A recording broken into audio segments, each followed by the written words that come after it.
Hello, CountSacke here, back with another Minecraft video, and today we are going to be asking a question about the Hypixel Skyblock bank, how long it'll take to deposit one single coin and reach all the way to 50 million, so from a single coin to 50 million without any other transactions.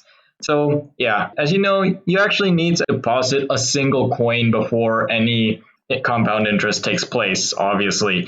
The Hypixel Bank works like this. As you can see, it says you'll earn 2% interest on your banked coins at the end of every season. And this is compound interest. You basically, whatever the amount of deposited coin or your current balance in the bank, it will add 2% of your current balance. And yeah, that's kind of what compound interest is. So basically we're asking so we go from the least amount possible deposit to the maximum. And well, we have some more info about in this. So yeah, unfortunately I was going to do it so that you start with a single cent, but you actually can't do that. You actually need to put at least one single coin. However, we actually have a bit of information right here. It says depositing your coins in the bank is a lot safer. If you ever go down during combat, you will lose a lot of the coins that you have on you. Plus, you will earn the 2% interest on all the coins in your bank at the end of the season, every 31 hours. The maximum interest in one season is 300,000 coins.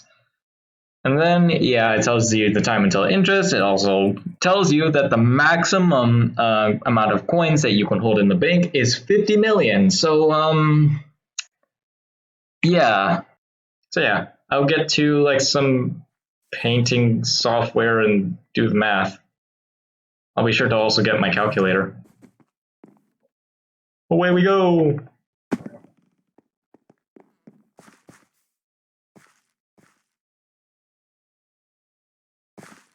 Why am I still recording this?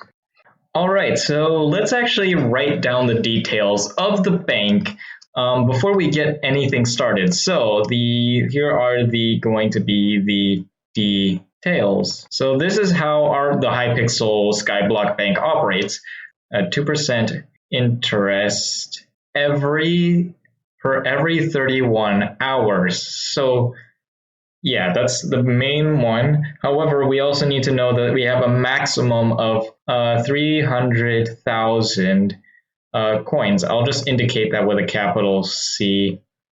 Maybe I'll put a capital C in a line.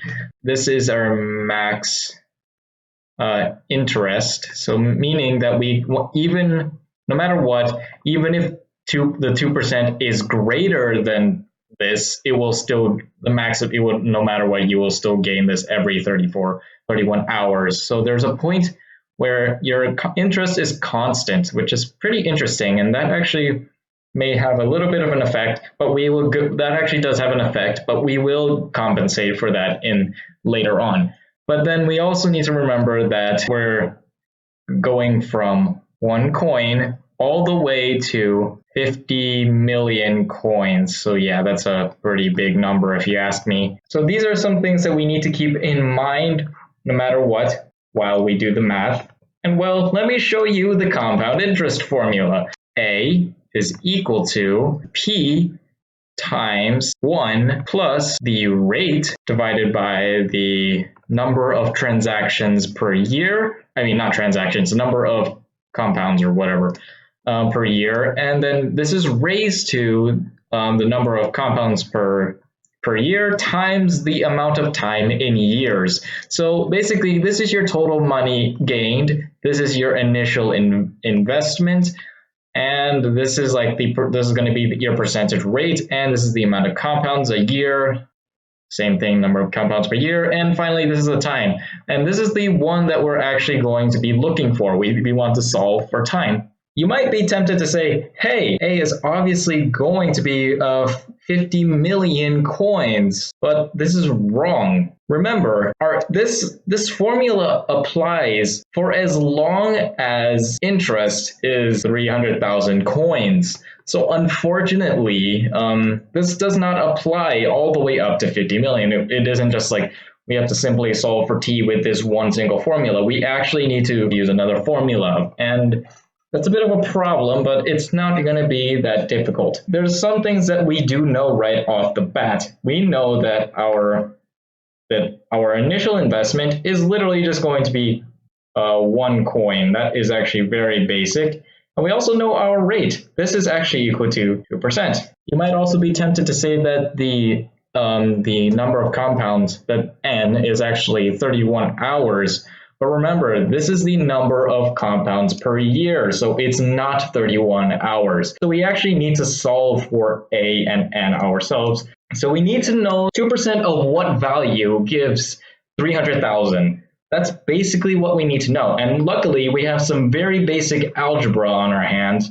And well, we can do it like this. Whatever the value A is, it has to be multiplied by the percentage R. Probably should write the rate as a decimal here because that's actually how you're supposed to write percentages. It's actually pretty important that we do that. We need to actually do that for this formula to work. And so yeah, all we know is that A times R, this is supposed to be equal to 300,000, which is 3 times 10 raised to the 5th coins. This is some very basic algebra. We now need to just need to solve for A. So substituting for our values, we find that A times this is equal to this. Now then, what we need to do is obviously isolate A. So what we find is that A is going to be equal to 3 times 10 raised to the 5th coins, and we divide this by 0.02. Now you might be tempted to get the calculator right now, but honestly I'm too lazy to, and I'm going to do the mathematics myself by hand right now.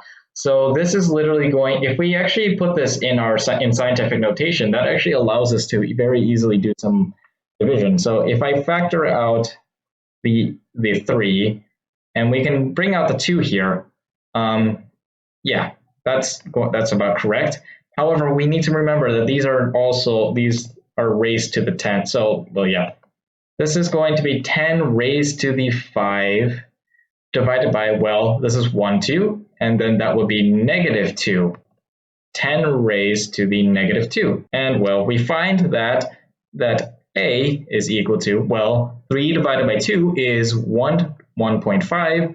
And this is we subtract the decimals. This part is literally 10 raised to the 5 minus negative 2. And this becomes 10 raised to the 5 coins. So that is our next detail, that A is equal to 1.5 times 10 raised to the 7 coins. So that's about 15 million. We now need to figure out what is our N. So here, I'll write it down, and this is equal to, well, we need to kind of figure out the amount of compounds per year. So that's pretty basic. What we need to do is get the total amount of hours in a year and divide that by the amount of, this 31 hours. In one year, there's a total of 365 days. That's pretty basic stuff, basic knowledge. And every day, there is a total of 24 hours. And yeah, and all we need to do is we notice that the years cancel, the days cancel, and what we're left with hours, 8,760 hours in a year. And if we want, we can actually get rid of this, and we'll actually have a very interesting notation. What we find is that there are 876,000 hours per year. So yeah, that's actually a very nice thing to notate. And well, we can finally figure out what N is. N is what we said, the total amount of hours per year divided by the amount of compounds. 360 hours per year, 31 hours per compound. I'm going to say that like that, per compound. And what we find is that when we do the mathematics, we find that we can actually cancel out these, and this ends up being a reciprocal. The units end up being reciprocal. And we find that this is exactly, or not exactly, this is actually a infinite, like this rational number goes on like forever or something. It's going to take a while to write it out, but I won't write all the digits. I'm going to only write up to the 100th digit, so up to there. So this is the amount of compounds per year. So we can notate there are 282.58 compounds per year, but I'm not going to actually put any units because it's just going to make this thing look way too long, and yeah. And with that, let's actually figure out how to solve for our value time. Rewrite the formula. And yeah, substituting our values, we want to remember that we want to actually solve for t. I'll keep that in red so that we remember. So yeah, let's substitute our values. So first off, we know that a is 1.5 times 10 raised to the 7. That's the coins, that's the total. That's our A. I'm not going to put the units because it's going to clutter up everything. It's going to make everything absolutely huge. And then here what we have is our principal, that's 1 coin. Then what we need to do is substitute our values here. So this is 1 plus, then we have n, or let me make this a little bit longer. So this is 0.02. And this is 282.58, and this is raised to 282.58. I'm going to put the brackets around here just to remember that these are substituted values. And lastly, we have our t. So yeah, we can actually get rid of this 1. It's very basic because, yeah, simple stuff. And well, I'm obviously unable to find any simple way to actually calculate this by hand, so I'm just going to have to use a calculator. It's 1.00007. Well, and then there's obviously even more digits after that. So that's what this approximately evaluates to. This one here. However, remember we still have this digit here, so this is 282.58 times, well, let me put that in red, t, and then obviously we have our 1.5 times 10 raised to the 7 power. And well, you might be saying, how the heck are we supposed to get this t value? It's in the exponent. There's like nothing to do. Well, guess what? We have something called logarithms. And basically what logarithms do, they allow us to get exponents. So if I say log base 3 of 9, this is basically equal to 2 because this is the exponent. Let me notate that. 3, we have our base. Then we have our 2. This is that. And this is equal to 9. So very cool, some pretty cool stuff. And I believe there's actually a pretty cool notation that we can do to this. If we have 3 raised to the 2 is 9. So obviously this part will give us 9. However, if we doing a logarithm, we get doing like some sort of logarithm. So we take so we have log base 3 of 9 gets us this number at the top. I mean, sure, you can rearrange this in any way. There's not really a very good way to. I'm not sure if I'm remembering how to properly do this. But basically, what we need to do to get this guy here, what we need to do is take the logarithm base this number with this as the base. If you're wondering what the heck I'm saying, I'll write it out for you. So if we do log base 1.00007 of 1.00007 raised to the 282.58 to the t. We also need to remember to do this to both sides. So this is going to be a rather ugly. It's going to be rather ugly, but yeah. So we have 0.0000 0.1 log. Okay, there we go. So this is the math. This is what is going to allow us to get this exponent. If you're wondering, okay, so what? It's still in the exponent. Guess what? This is actually pretty basic, some pretty basic math. There's a logarithm property where it says if you have a log base b of, let's say, a, and this is raised to c, this is basically, let me put the exponent in red. This is equal to c times the logarithm base b of a. And well, that actually is pretty important for us because guess what? This is in the exponent. We can actually bring this to the front.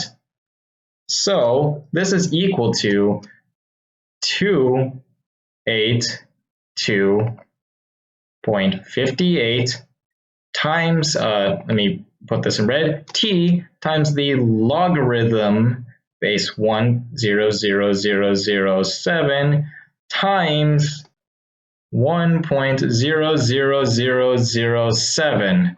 And well, the other side, so 1 point this time, well, this is going to be 0.0001 log. There we go. And well, what x? Okay, this number raised to what will get us this number? This is basic. This is literally 1. So luckily, yay, we can get rid of this number. And well, all we need to do is divide by this number to whatever this is, and we know what our value of t is. But remember, we're technically still not done. So I'll notate this as t sub 1, and this is equal to the amount of time that it's going to take to go from, this is from 1 coin all the way up to 15 million coins. This is 826.21 years. Yup. This is how long it takes to reach go from one coin all the way to 15 million coins. I mean, it kind of makes sense. It's literally only 2%. 2% is not a lot. However, our question is from 1 coin to 50 million coins. But as remembered, we have this maximum interest. We actually need to account for this now. So no matter what, when our interest goes beyond 15 million coins, no matter what, we're still going to just receive a constant 300,000 coins of interest. Basic idea is that we now need to figure out the amount of compounds it's going to take to go from 15 million to 50 million. So 50 million, so this is 50 million coins, and subtract this by 15 million coins. You can factor out the 10 raised to the 7 coins. And yeah, this is 1 minus 1.5, and multiply this by the 10 raised to the 7 because we factored out it, and we also need to remember that this is coins, units, remember. And well, 5 minus 1.5, that's literally 3.5, and we multiply this by 10 raised to the 7 coins. So yeah, this is the amount of coins that we need to get from 15 million to 50 million. So what is the number of compounds that we need to get this many coins? And then what we can do is multiply that by the amount of time, or the 31 hours, to figure out, hey, that's how long it takes to go from 15 million to 50 million. So if that didn't make any sense, I'll notate this as a capital N. So capital N this is going to be the number of compounds that it takes to build up this much money. So we take our 3.5 times 10 raised to the 7 coins, and we divide this by the by the maximum interest, which is 3 times 10 raised to the 5 coins. And well, yeah, then this should actually tell us the amount of the amount of compounds it's going to take. And well, once again, we're going to do the same math that we did. We factor out the 10 raised to the 7, whatever, the 10 raised to the something, whatnot, and we divide this by this. Then we multiply this by this is actually per compound. That's actually something to remember, per compound. So these cancel out.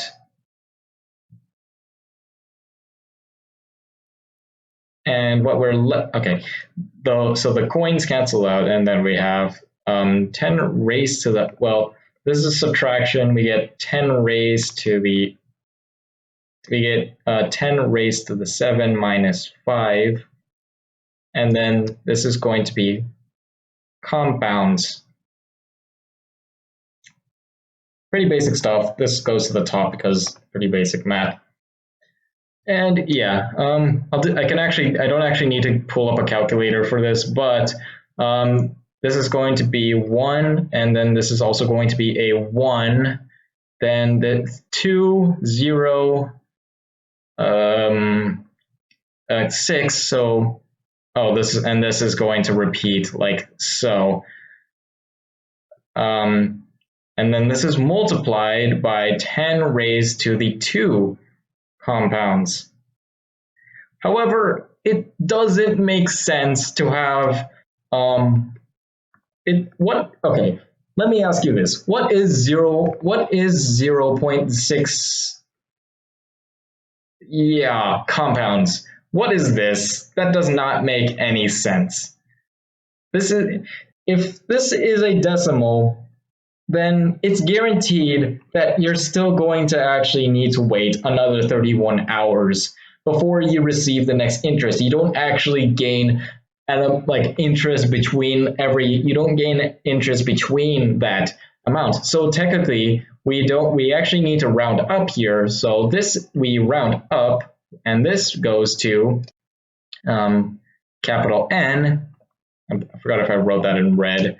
Yes, I did. So capital N, this is equal to 1.17 times 10 raised to the 2 compounds. This is basically the amount of compounds it's going to take us to reach 50 million. If the maximum wasn't 50 million, then actually you would have more than 50 million, but unfortunately that's how it is. Now what we need to do is to multiply this compounds by the 31 hours thing,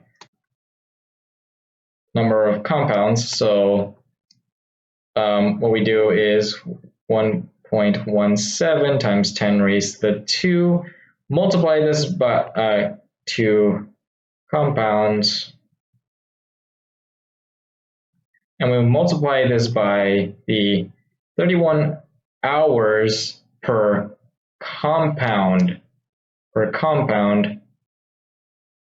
and well, the compounds cancel out, and I'm going to take out my calculator. So 3,627 hours. So this is actually our second time. However, this is not the same unit as t sub 1. We actually need to convert this to years. So we need to convert this to years, but we can just do the same method that we did earlier. So so we have t sub 2. This is equal to 3,627 hours. However, in every single day, there are 24 hours. and in 1 year, there are 365 days. So this should convert this to the amount to years. So the hours cancel out, the days cancel out, and what we're left is years. So what we find is that t sub 2, this is equal to 0.414, 414 years. And with that so this is the amount of time to go from 1 coin to 50 million coins. Then this is the amount of time to go from this is from 50 million coins all the way up to 50 million coins. 15 million coins to 50 million coins. So now to actually find the total time it's going to take, we get our t sub 1 and our t sub 2 and add them together. So this is rather basic math. I'm pretty sure you get what this is. So t sub 1 plus t sub 2, this is equal to the 800, wait, hold on a second, not 20, to 826.21 years plus the 0.414 years. And well, doing the math, we add them together. The amount of time that it takes, so I'm going to label this as capital T, the amount of time that it takes to go from 1 coin all the way up to 50 million coins is 826.62 years. Man, that bank though. This is the amount of time that it takes to go from 1 coin all the way to 50 million coins in the Hypixel Skyblock bank. I feel a bit bad. I want to figure out how much does your Minecraft character actually have to wait to reach the maximum coins.